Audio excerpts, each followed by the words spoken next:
Hello all heroes and welcome back to Invincible Guarding the Globe, and today we have got a brand new multiverse arena, restricted arena event going on right now, this time for malefactors. Now, you might be asking yourself, what's the difference between malefactors and criminals? And well, for the purposes of this event, really none, if we're being totally honest, although there is one humorous, albeit insignificant difference that we will talk about here in a second. But for the next week or so, we have malefactors. Definitely that is meant to link into a certain event that we will be getting later this week that is currently being teased. We'll talk about that in a future installment, but for now we are going to focus on the arena. Now, for the malefactors tag, if we take a peek at our roster here, we have the Melee Mauler, Angstrom Levy, the Ranged Mauler, Seismic, Titan, Powerplex, and Darkwing 2. That's what I meant when I said that the malefactors is almost completely criminals, because hilariously, Darkwing 2 actually does count as a malefactor. If only he was any good. Now, to be fair, he's interesting because even though he is not that good in a normal world, his crime preventer ability here actually kind of does matter because he's guaranteed to be fighting other malefactors. His crime preventer ability here, malefactor enemy skills cooldown are 5% slower, and that goes all the way up to 20% slower. Now, does that make him usable? Yes and no. It is true that this makes him extremely usable in this current arena. However, do you really want to sacrifice a potentially potent spot for Darkwing 2? It depends on your situation. So let's talk about the other characters in the malefactor section. We have the Melee Mauler. Of the two, this one's talents are basically being able to use this ability as often as humanly possible. It has a record-breaking cooldown of 11 seconds, and all you gotta do is take it up to level 6 to basically get everything you want out of it, that mainly being that cheap cooldown and a 2-second stun, which is nothing to sneeze at. Then if he's with other Maulers, he increases the team stats, which is extremely potent.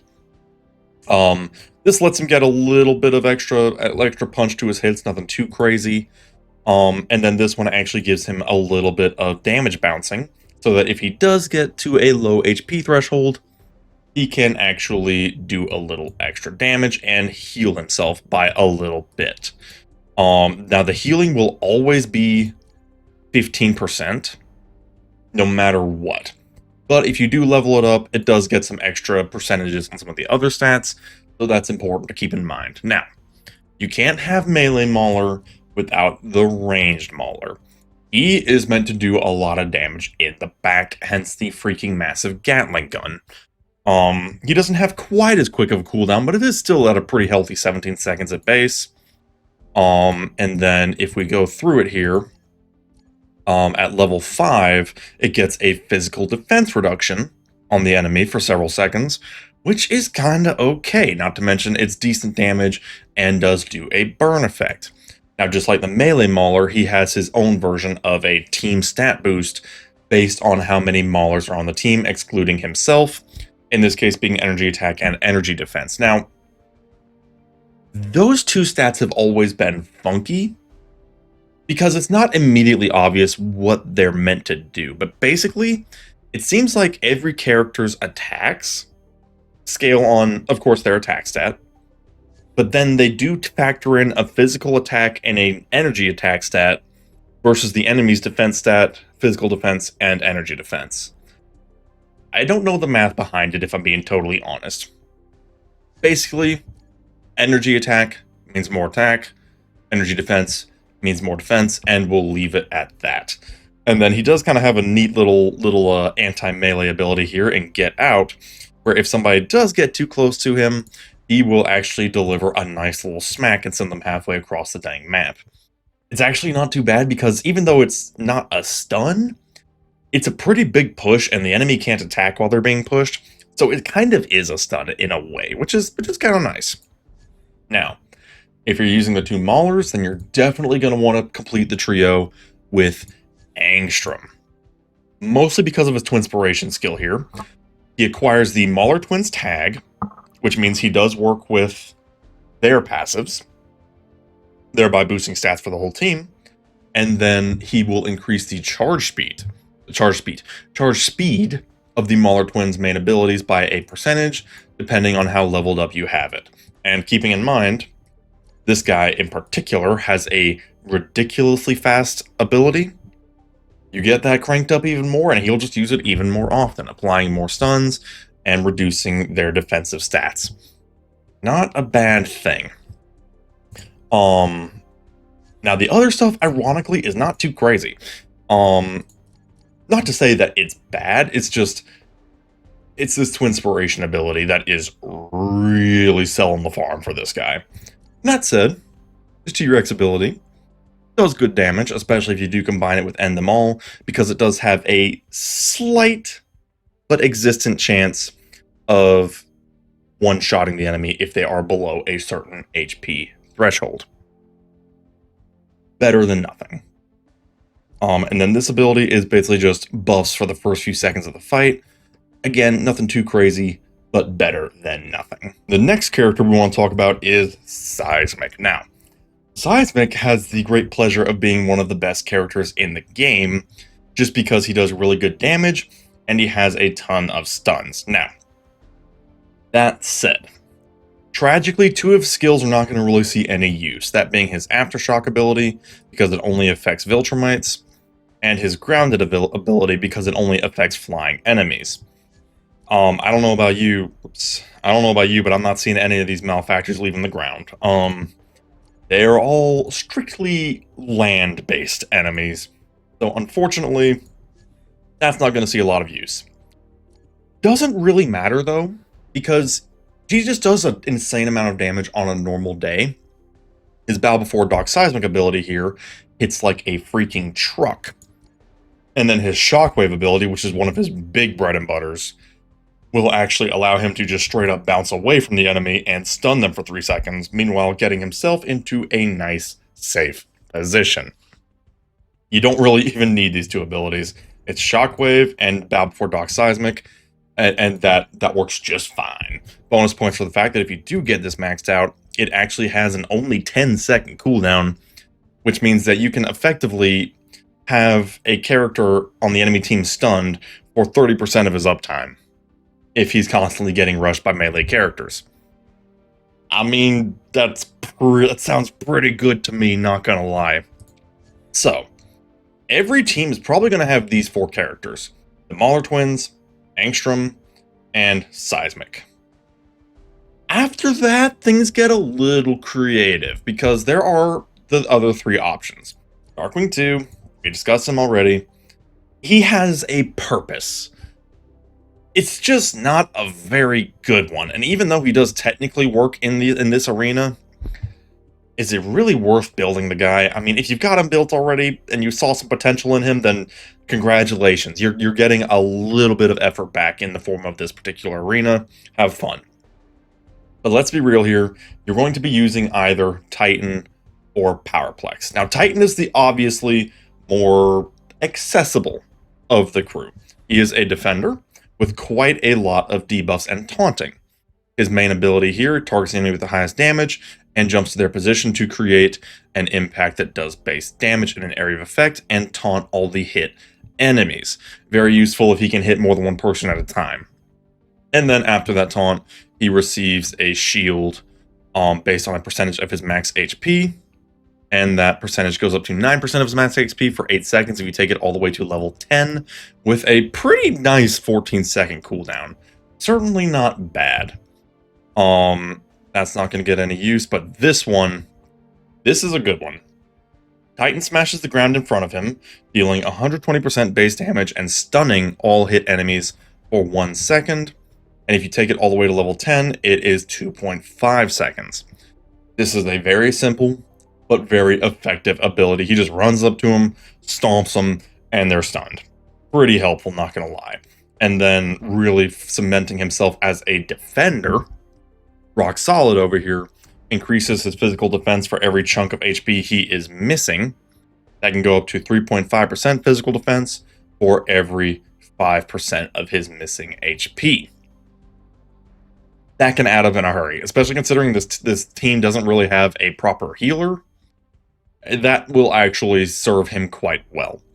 So Titan is the accessible one. If you run a team of the Mauler twins, Angstrom, Seismic, and Titan, you can build up a team pretty much free of charge. I mean, all of these characters are regularly accessible in the main recruitment. Powerplex, on the other hand, is an event character. Much more rare, but I would argue has much more potential than Titan because of his abilities. His main ability here, he triggers an electric field that does damage and also reduces their healing. And then he bounces back a nice chunk of the damage received and is immune to crowd control effects. And then it goes boom for a massive AoE over the whole field and reduces their critical chance.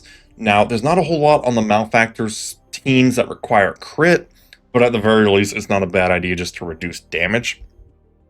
And it is still just a massive AoE that allows him to keep himself alive, bounce back some damage, and just hit hard. But this ability, technologically advanced. If there is a technologist on the team, they receive an attack and cooldown reduction boost, energy attack and cooldown reduction. Now, I think that the percentages on this one are pretty low at level 1. That's why I gave it some love, because I have said it before and I'll say it again. I think a Powerplex technologist team could really make the criminals, because if we take a peek here, melee mauler, technologist, ranged mauler, technologist, and seismic technologist. All of those characters getting a massive energy attack boost and cooldown reduction. Keeping in mind, this is combining with Angstrom's cooldown reduction. I can say from experience, that's fun. That's really freaking fun. Next, we have this ability here. Unfortunately, I can't max it out just yet, but every time he loses a certain percentage of HP, he gets a damage boost, and when he gets below a certain threshold, he also gets an energy defense boost. Basically, the higher you get this up, the better the percentages, and the more boosting he gets for less HP. Nice thing is, it says with every percentage of HP lost. It does not say remaining HP like it does for Titan, which tells me that even if he heals, he will keep those boosts. Don't quote me on that, though. I have not extensively tested that fact, or that theory, but I'm pretty sure that's how it's worded. Basically, kind of like in the lore, where the more he gets punched, the more he does damage. That's what they're going for here.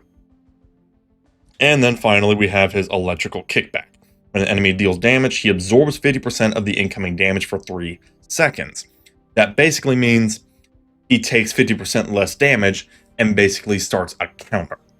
And then when he then throws himself at the enemy with the highest attack and releases an energy blasting punch, stunning the enemy and returning 87% of the absorbed damage, at least 87% as of level 6 there.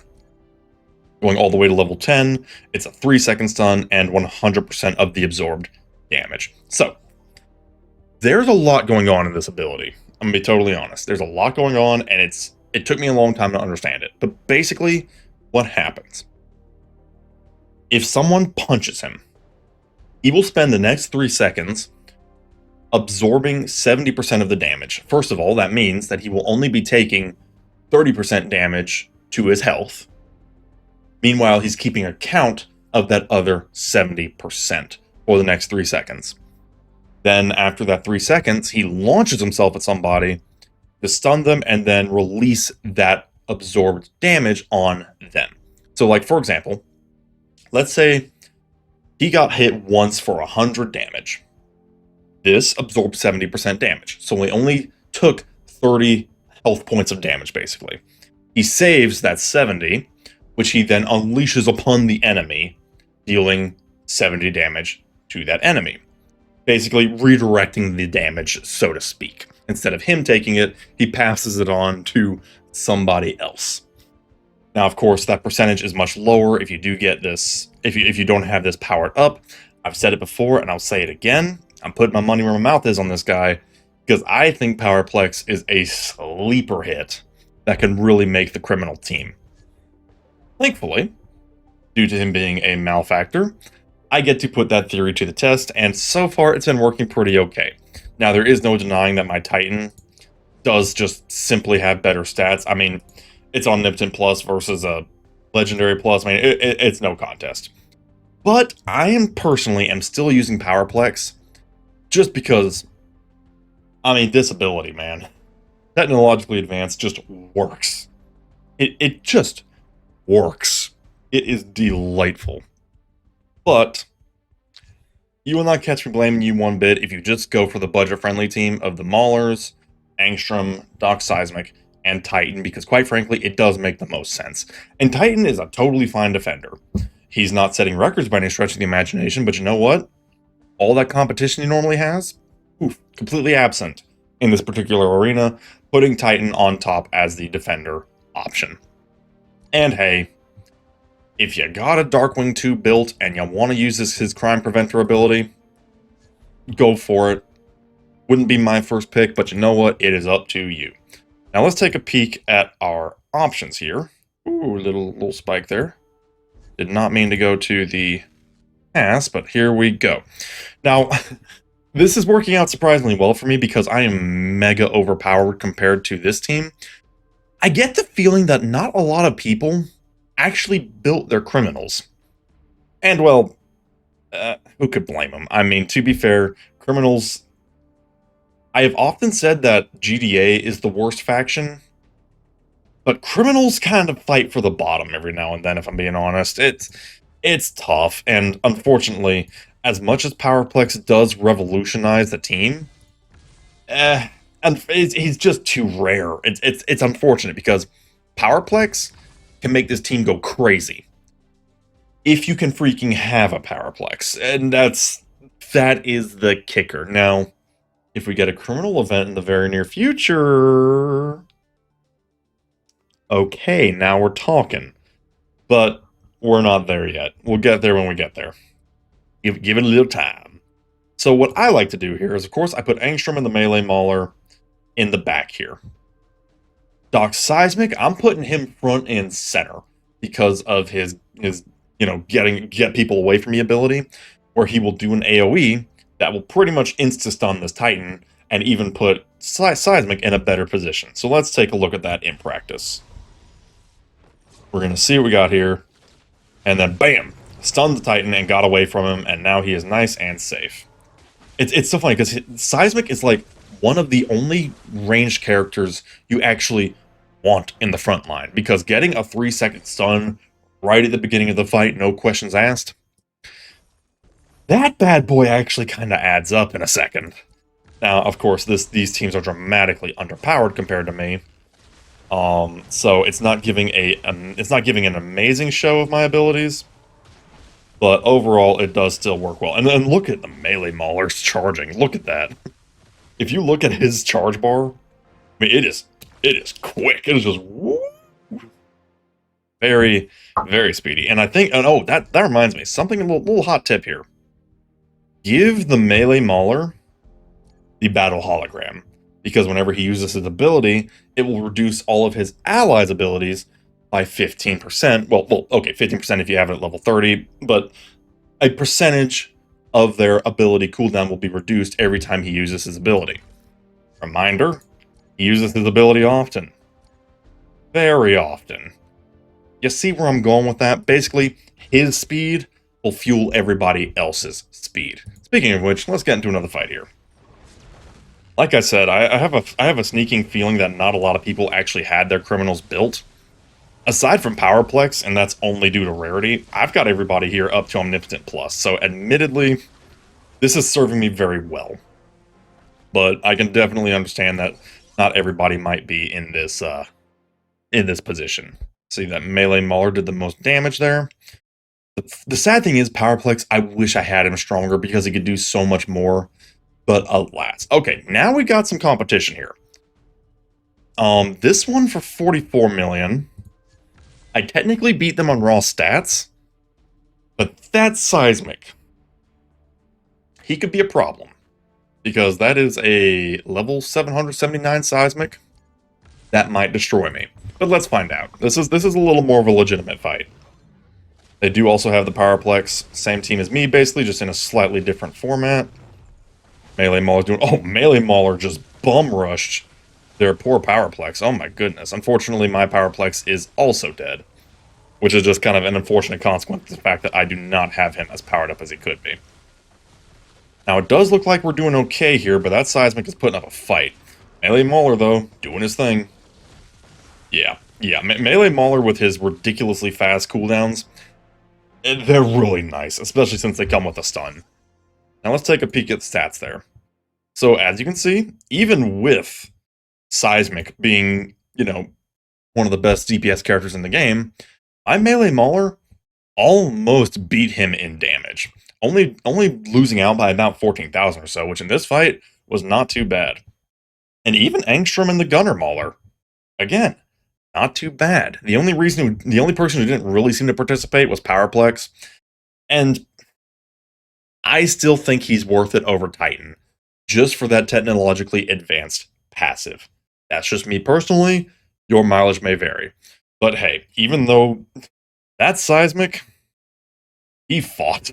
As you can see from this team, that Seismic, he fought back, and he fought back hard. But you know what? We did get the win nonetheless, so I think that counts for something. Now this one, on the other hand, has a very strong Titan, which I'm pretty sure we can beat, but again, my Powerplex is unfortunately getting really roughed up. Yeah, he's done. His abilities keep him alive for a while, but he just can't stand up to these teams that have just better levels. Thankfully, everybody else more than picks up the slack, so they are going to tear up this Titan, even though it might take a while. Getting through his shield. He holds up well, as you can see here. He holds up very well, but there's only so much he can do against 4 Omnipotent Plus characters. And he is down. Oh yeah, that is the current arena. We'll have a little bit of fun with that one for the next week, and then after that, I'm going to have a dang good time. As you can see, the next couple weeks, oh, I'm going to have fun. I'm going to have some real fun. But for now, that is that. Now, of course, we are going to be getting a new Malefactor character in the near future. Is that likely to change anything? No, because realistically speaking, unless you do whale out or unless you have been saving some serious gems, the character that comes from this event is not going to be usable in Arena anytime soon, but it is still worth pointing out. So yeah, we will talk about that in the very near future, but for now, let me know what you think of this arena down in the comments below.